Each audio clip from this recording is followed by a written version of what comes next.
கரியா கரியா கரியா. ஊர்ல இருக்க அனைத்து எக்ஸைட்மெண்ட்டும் எங்க வீட்டுக்குள்ள தான். ஆனா அதுக்கு முன்னாடி என்ன நடந்துச்சுன்னு சொல்றேன் வாங்க. சாம்பார்லாம் சாப்பிட முடியாது போ, மாடி வீட்ல இருந்து சிக்கன் குழம்பு வாசம் வருதுன்னு சோகமா உட்கார்ந்தானா. அப்புறம் பல மணி நேரம் கழிச்சு என்கிட்ட இருந்து அப்ரூவல் வரும், வண்டி கிளம்பிருச்சு.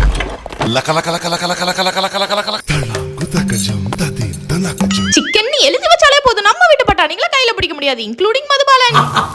அதுலயும் எனக்கு முகலாய் சிக்கன் என்னத்தையோ பாத்துட்டு வந்து எனக்கு மலையாண்டி சிக்கன் செஞ்சு கூட நடம் பிடிச்சிட்டு இருந்துச்சு. அதுக்கு மெயினா தேவையான அந்த முந்திரி பருப்பை பாக்கெட் பிரிச்சுக்கிட்டு வச்சு அந்த திருட்டு தீவிரவாதி திருடி வாய்க்குள்ள போட்டுக்கிட்டு அவனை அடிச்சுக்கிட்டு அனுப்பிட்டு நான் கொஞ்சம் ஆட்டையா போட்டுக்கிட்டேன். ஆனா உங்க வீட்ல முந்திரி திருடர்கள் இருந்தா கமெண்ட்ல சொல்லுங்க. இதெல்லாம் பார்த்தாதுன்னு இங்கிட்ட முந்திரி பருப்பா கொஞ்சம் கூட இருக்கிற 10 முந்திரி பருப்புக்கு குடும்பமே கியூல வெயிட்டிங். என்னதான் சமையல் பண்றியோ நான் சொல்ற மாதிரி கரண்டியை பிடிச்சிக்கின்ற ரைட்ல வா நேரா போ சைடுல போன வண்டி ஓட்டி சமையலுக்கு எடுத்து விட்டான். முகலாய் சிக்கன் வேகவே மாட்டேன்னு திமிரு பிடிச்சிக்கிட்டு முக்கிட்டு போற ஸ்டேஜ்ல நான் இங்க நொந்து போய் நின்றுகிட்டு இருந்தா.